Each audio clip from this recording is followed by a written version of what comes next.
Hey Francis, it's me, God. What are you doing? Oh, hi, Lord. Just doing my part to flatten the curve, staying home and doing some yard work, filling in some holes that my dog dug in the yard. Francis, you know all about gardens and nature and dogs. What in the world is going on down there on the planet? What happened to the dandelions, violets, milkweeds, and stuff I started eons ago? I had a perfect no maintenance garden plan. Those plants grow in any type of soil, withstand drought, and multiply with abandon. The nectar from the long-lasting blossoms attract butterflies, honeybees, and flocks of songbirds. I expected to see a vast garden of colors by now, but all I see are these green rectangles. Yeah, it's the tribes that settled there, Lord. The suburbanites. They started calling flowers weeds, and they went to great lengths to kill them and replace them with grass. They worked hard to grow it and keep it green.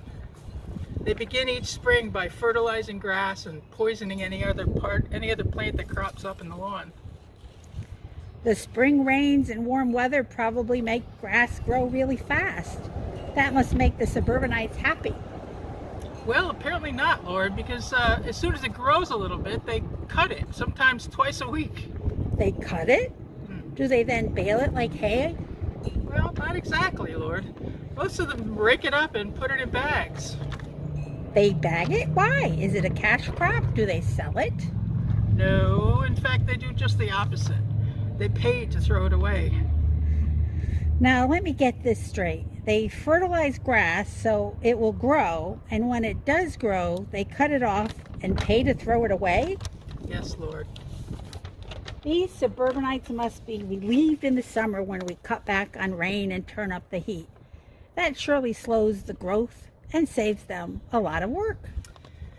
Well, you're not going to believe this, Lord. When the grass stops growing so fast, they drag out hoses and pay more money to water it, so they can continue to mow it and pay to throw it away. What nonsense. At least they kept some of the trees. That was a sheer stroke of genius, if I do say so myself. The trees grow leaves in the spring to provide beauty and shade in the summer. In the autumn, they fall to the ground and form a natural blanket to keep moisture in the soil and protect the trees and bushes. It's a natural cycle of life.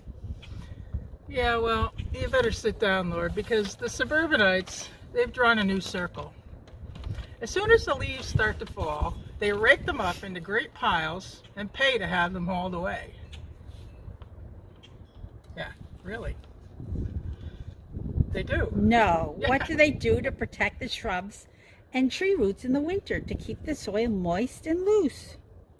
After throwing away the leaves, they go out and buy something that they call mulch. Yeah, they haul it home and spread it all around in place of the leaves. And where do they get this mulch? Well, they cut down the trees and grind them up to make the mulch. Okay, I've heard enough. I don't want to think about this anymore. Let's move on. Let's see. St. Catherine is in charge of the arts. I wonder what movie she has scheduled for tonight. Oh yeah, that's right. It's movie night. Let me see. I'll check the schedule. It's a movie called Dumb and Dumber. It's a story about... Never mind. I think I just heard that story. I think you did.